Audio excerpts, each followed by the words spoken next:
Where are we now? Well, as I said, right now, interestingly enough, we're in an integration phase with the new company, which has brought all kinds of learning opportunities for all of us. That's been a super exciting time. We've got other opportunities on the burner that we're taking a look at and trying to decide what makes the most sense, again, in the long run for sustainability for this organization. It's not about growth necessarily.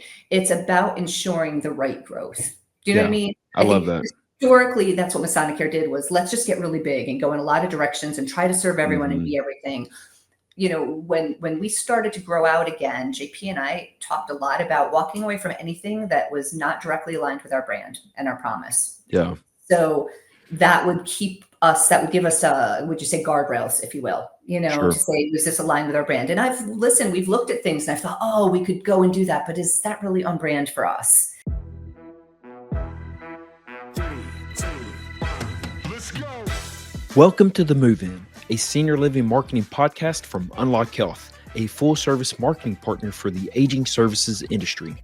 Join us for candid conversations exploring the latest marketing strategies with the senior living community leaders and innovative solution partners who are moving our industry forward. Together, we'll build a community to build better communities. How do you turn tradition into momentum and a failing business into a growing one? Hello, I'm Larry Williams, and welcome to The Move in Senior Living Marketing, powered by Unlock Health. In today's episode, we're diving into one of the most powerful brand transformations in senior living. I'm joined by Collette, the Chief Strategy Officer at Masonicare, a 130-year-old organization that went from losing millions to finding clarity, growth, and a renewed purpose, all while staying true to its historic roots. This wasn't just a new logo, it's a strategic, cultural, and emotional shift. And Ann walks us through every step of that journey. This episode is a true masterclass in rebranding with heart. Here are a few things we discussed. Branding as culture, how Masonicare aligned its identity with its internal values and mission. Also, leading legacy change, why patience and trust were essential in transforming a century-old organization. And honoring history through design, how the new brand identity beautifully balances modern appeal with Masonic symbolism. All right, let's jump into it. All right, we're back on The Move in Senior Living Marketing. I got my friend Collette with us today. Ann, thank you for joining us for this conversation. Thank you for having me. Excited. Yeah, so it's funny that a lot of times the conversations, like everybody else who joins me for a conversation on the podcast, we always have these other conversations, whether it's on a phone call, even you and I, before we hit the record button, a lot of that could have been recorded as well. So we had so many conversations about branding and other marketing activations. Is like, let's actually record this and have this conversation on the podcast so others can hear your information and the different strategies that you can provide to the community. So thanks again for joining us. Ann is the Chief of Strategy at Masonicare. And I love on LinkedIn, you also have Marketing Innovator and Creative Director. So just because of that, I wanted to, again, get you on this conversation. You and I met at Senior Living 100. And you had a great presentation, which I'm going to ask you to jump into in a little bit more detail. But when you and I were chatting a few weeks ago, I said, let's have you on the podcast. What's something that hits home to you, something that's on your heart? And you mentioned branding and how, branding goes beyond just the marketing side of it, but also the culture aspect. So I'm excited about this conversation. This is a conversation we don't have enough in senior living. So that being said, let's start with really who you are, Masonicare, and how this kind of ties together, because I think that's a really important piece of the puzzle. Thank you. So wonderful to meet you at Senior Living 100. And yes, it was a great opportunity to tell a story about a legacy organization that I joined about 8.5 years ago. I joined the team of JP Benoit, who is our CEO. He has worked for the organization since he was 16 years old. And I'll tell you, I was a little hesitant to join a company where the CEO had been there all of those years, because I came from the for-profit healthcare industry. I was brought on to be a disruptor and to help move the organization forward, because we were losing about $21 million a year. Wow. When I interviewed with JP, he did tell me that we had at that time about 7 years left before the organization would be forced to close its doors. And so we needed to make some moves. And what kind of person takes a job where you could be looking at closing the doors in 7 years? No pressure, right? Right, no pressure. I had a great job where I was. I loved my team. But after spending time with JP, I realized I think he had all the right stuff. And this was just the right challenge at the right time in my life to jump into. Masonicare is, it's an incredible organization because it is a full care continuum. And I had previously been working in skilled nursing. And this was really going to allow me to get in there from a strategy side and ebb and flow in and out of the various different deliveries of care. So from residential senior living, skilled nursing, hospital care, home health and hospice, companion homemaker services. I knew that I would be able to shrink and expand as we needed to, and I'd have more kind of in my sandbox to play with as we needed to navigate these changing tides of healthcare. What I was not prepared for was to join a not-for-profit legacy organization that was really steeped in culture that has been brewing for about 130 years. And it's that's challenging enough when it's the last 5 years, much less 130. Been brewing, Yeah. and in a beautiful way, to understand the Freemasons and to understand what their commitment to making an impact in society really was and is about, was a really cool journey for me. I knew right away that I had to come on board and just be quiet for a while and just learn the organization.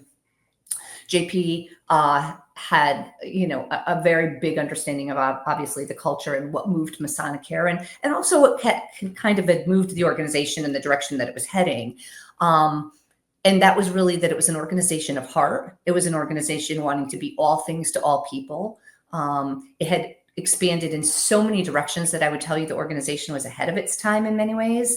So my role was to help JP kind of reel that back in and take a look at who we are, who do we want to be, and then create a brand that resonated with the outside world. Something that was clear and that we could understand. And I have to share this with you. One of the first things we did is we did a focus group, and we actually asked the outside world, what do you think of Masonicare? We asked case managers and social workers and, adult children and seniors. And the questions that were asked were really cool. We asked them to, when they think of Masonicare, how would they relate that to dinner? Like a dinner out? Would it be like lobster? Is it filet mignon? And it came back, the answers were like chicken and a potato, and green beans, just kind of like a staple. Sure. And then we asked them to relate it to a kind of a retail store that we could all be familiar with. And they said Woolworths. I'm like, what is Woolworths? Like, Woolworths. Sure.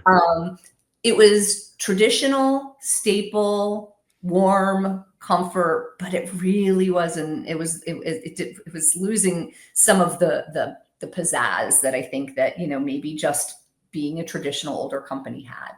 Yeah. So one group of case managers told us straight out, you are like a tapestry coat. We're not really sure exactly what you do, but we think you do a lot of things. Did this surprise you, the responses, or were you thinking, okay, this is about what we expected?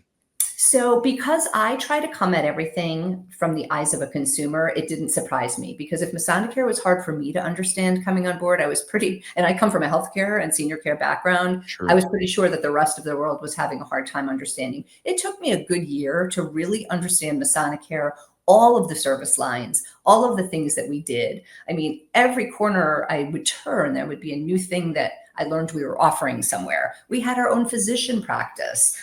We have our own audiology department. Throw something at me, Larry. We probably run it. We did it, right? It was somewhere. Yeah, exactly. So no, it wasn't a surprise.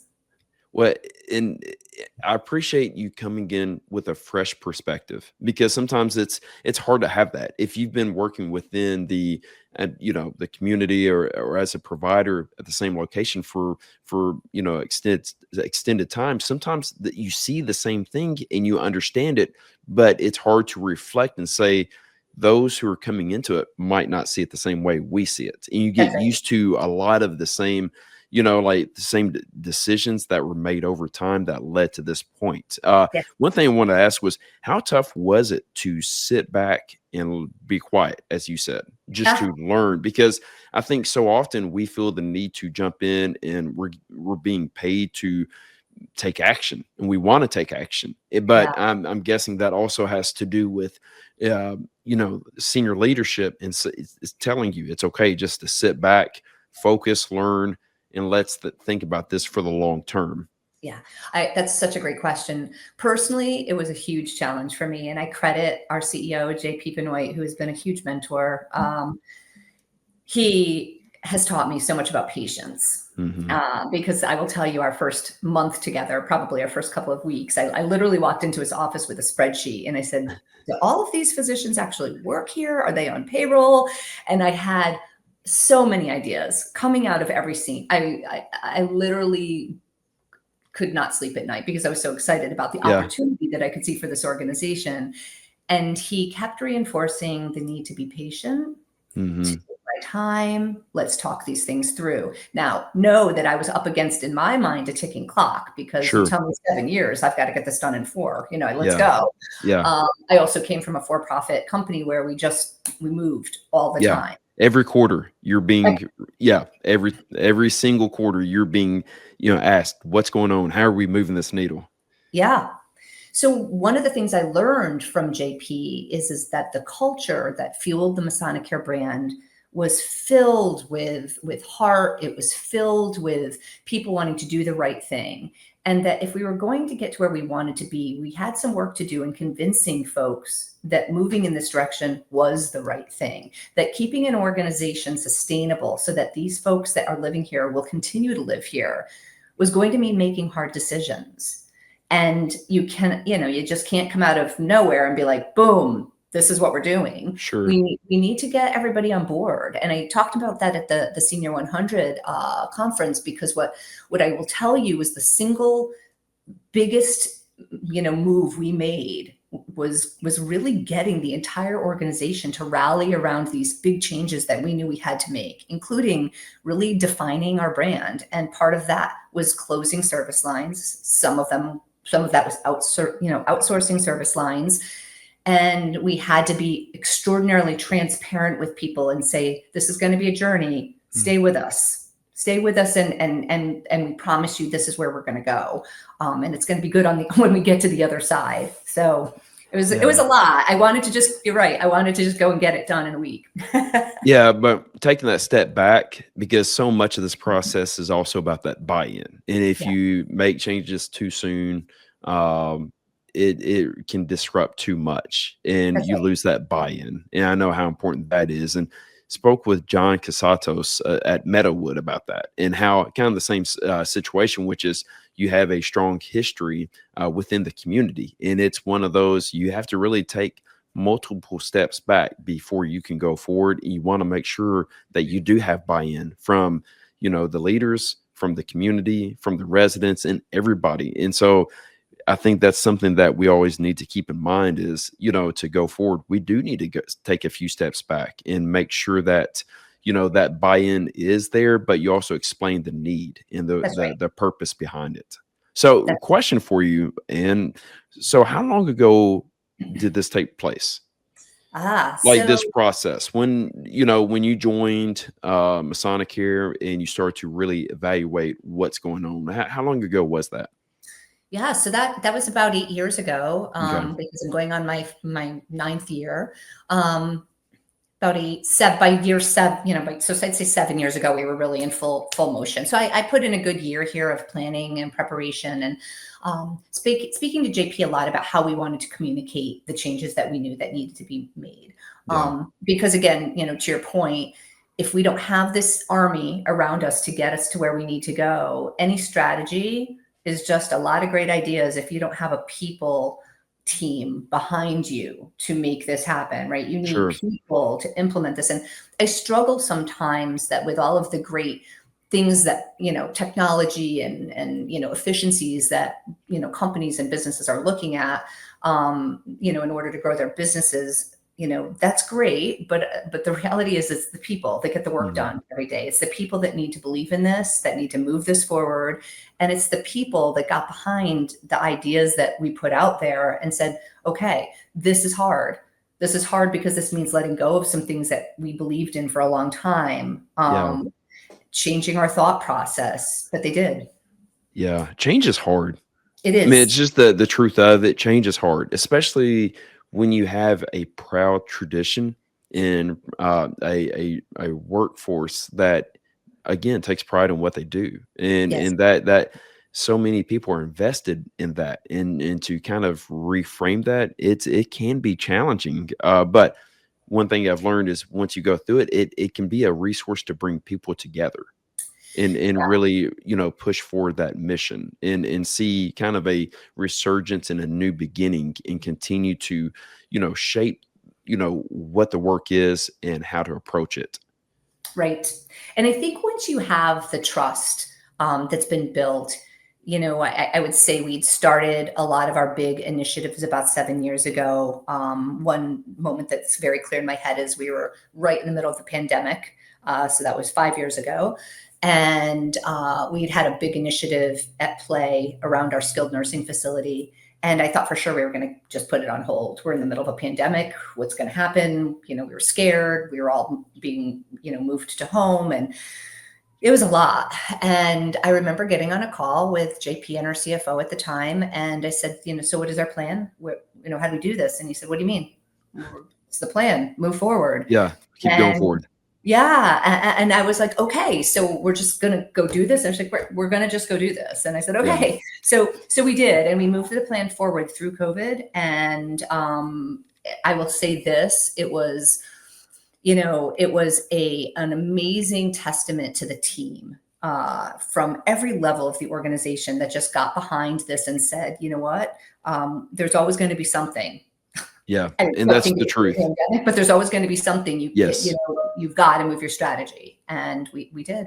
Yeah, and there's like you said, there's always going to be something, and I think far too often the urgent takes precedent over the importance, and I think Yes, we see that in marketing quite a bit, and yes. so continue to push that narrative forward. So when you think about that brand strategy and positioning, and really where you started and where it is today, tell us about that evolution, and not asking to get into the details, but really how did that take shape and how did that evolve from Yeah. 8 years from that moment to what it is now? So when I got to Masonicare, one of the things I realized is it was a very confusing organization. And I remember clearly sitting with JP and saying, what is the best way to communicate all of this? Like, it's so much. And he had clearly delineated all of the service lines into three buckets or three Mm, pillars. And I thought, oh, that's digestible. Let's just start with that. And then let's go to those buckets and then decide what is it that we want to get rid of? What of it mhm. doesn't make sense anymore? What's not needed anymore? How do we move this? And so we started with defining the organization and what we wanted to be, where we needed to go. With that said, we also had to look at our challenges. One of those big challenges being the challenges with state and federal reimbursement. Sure. So we knew that our portfolio needed to change and shift in the direction of our residential senior living. So we had to balance that out, which was going to look a lot like reducing our reliance on government reimbursement by reducing our nursing home beds. Perhaps we needed to reduce anything that was relying heavily on poor funding. And Mhm. so once we started understanding where we needed to be kind of from a portfolio standpoint, we understood that the many steps we needed to make, and the story behind it was very authentic and real. We want Masonicare to be here for another 130 years. We want you to be able to stay here and maintain your homes and continue to do the good work that we do. And in order to do that, we need to make some change, and we need to Sure. change with the times. From there, how we communicated that was critical. So we needed to create from the kind of like from the bottom up or the top down. We Mhm. created a narrative and a story to tell that was based on facts Yeah. that we are losing money. This is the reason why, and here's what we're going to do about it, and here's what we're going to do to shift. We ended up selling a skilled nursing facility. It was a big, hard move for us because, again, this is an organization built on heart. I remember it happening. I remember the vote happening. And I actually remember trying to say, wait, I think I can save it. And JP said, if you're going to bet your salary on that, maybe. I said, no, forget it. Yeah, it's when you have skin in the game, it changes everything. And it's hard because sometimes that's the best move to make, Yeah. which is I know. making hard decisions. Yeah, I think the hard decisions because it impacts people. If we were selling widgets, Larry, this would be such a different thing, but it's not. This is impacting people's lives, not Yes. just the residents we serve, but our employees that are so important to us. Yeah. So we sold a nursing home. We actually purchased at the same time a residential community down in Chester, Connecticut. Lovely. It was very low occupancy. It's full now. We're very proud of that. I have a quick question for you. Like we've talked about taking a 130-year-old, organization and continue to push the ball forward. Marketing and branding and communications are changing faster than ever, and it's hard to keep up, just keep the pace. How do you see all of these changes and the branding changes, really moving forward with, the next phase? And when I say the next phase, I think about it's a weird time in the search experience. Yes. You have, there's a few referral agencies that are struggling. That was something that stood out to me at the last conference I went to is that is changing. The where Google and AI are kind of hitting this unique place of competition and how we now search through AI. That's changing. And now through social media, that's changing our search experience. All that being said, how do you take everything you've done and continue to push it forward? And as we think about more the TikTokification when it comes to marketing, because we're still holding on to that history and that tradition, but we continue to evolve with the changing of the times. How do you continue to keep that ball rolling? Yeah, it's such a great question, especially since we're in the middle. Well, we just completed a merger. So the good news to the story that I've had a chance to share is that we went from losing $21 million a year to a positive contribution margin, huge increase in our ratings from Fitch. We moved that organization forward and ended up doing another acquisition, which closed in December of 2024, and then a merger with United Methodist Homes as of the 1st of January. So we're actually bringing two brands together now and under the Masonicare umbrella, and then trying to ensure the marketing media channels are aligned. So here's where I see it. Again, I keep it simple. How do I shop? How do I like to be, how do I like to get information? And I bring this back to my team a lot when our heads start rolling and we think, what do we have to be doing next? We need to be doing this. We need to be doing this. And it's funny. I just sent an email out early this morning to my team about storytelling and the importance to our brand that we are telling the stories of the amazing people that live at Masonicare and making sure that that's out on film because people like to see and hear.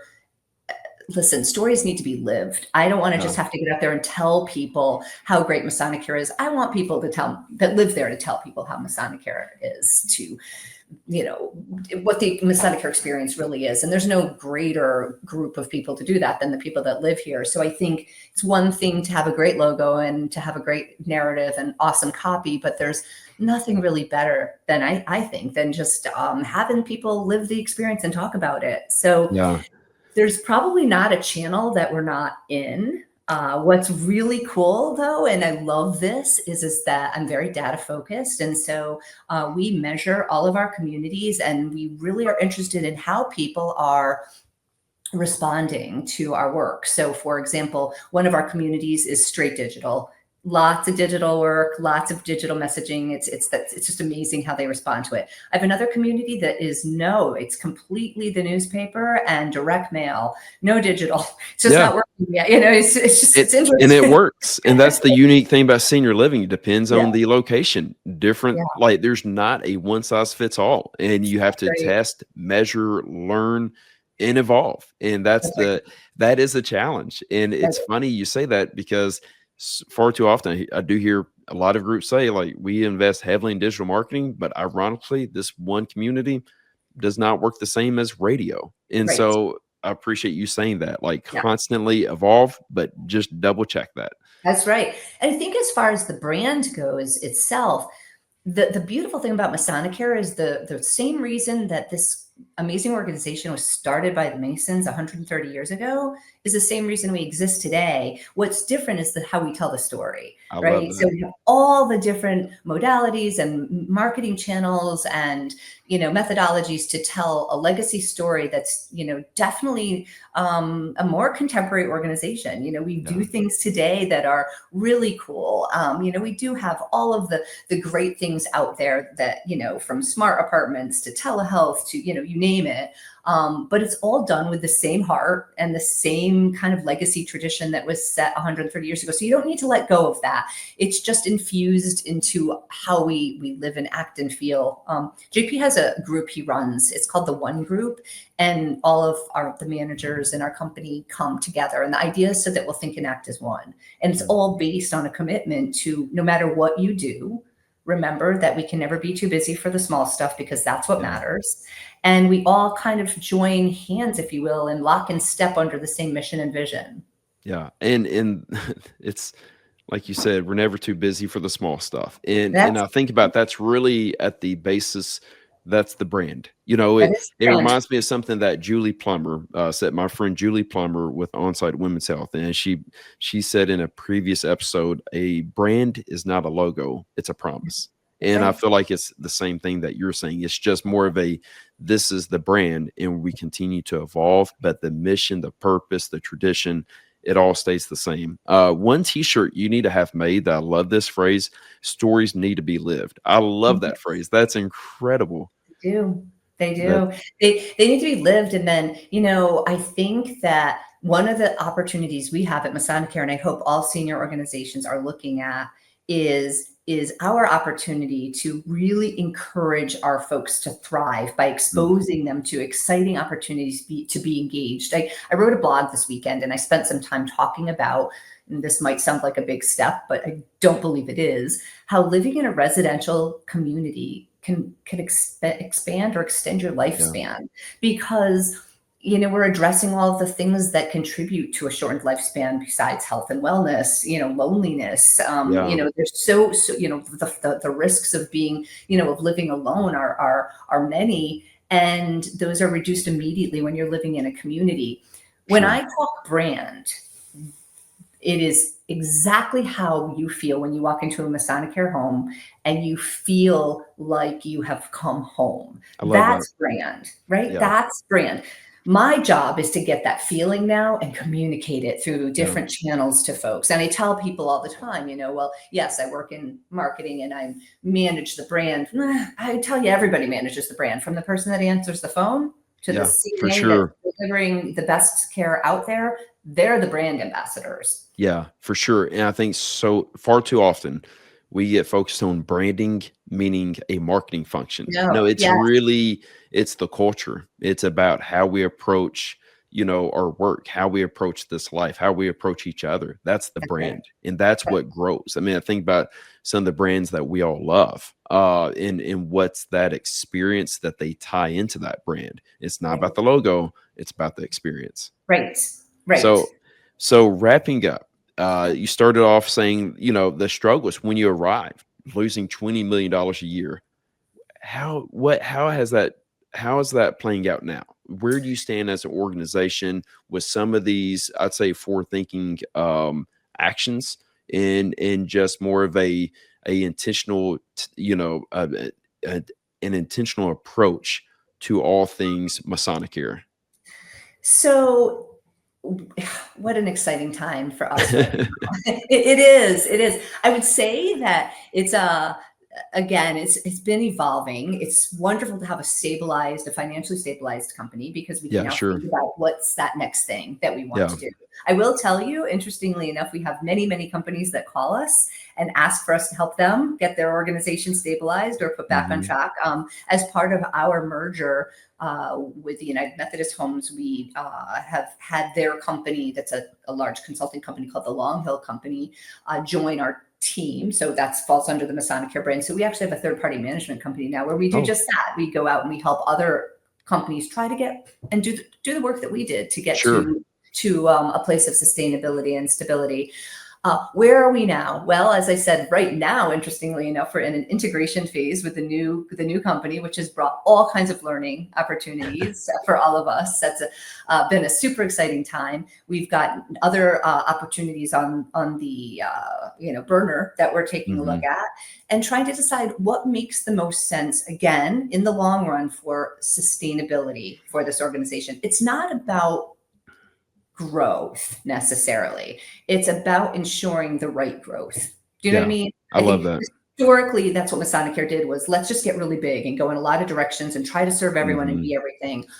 When we started to grow out again, JP and I talked a lot about walking away from anything that was not directly aligned with our brand and our promise. Yeah.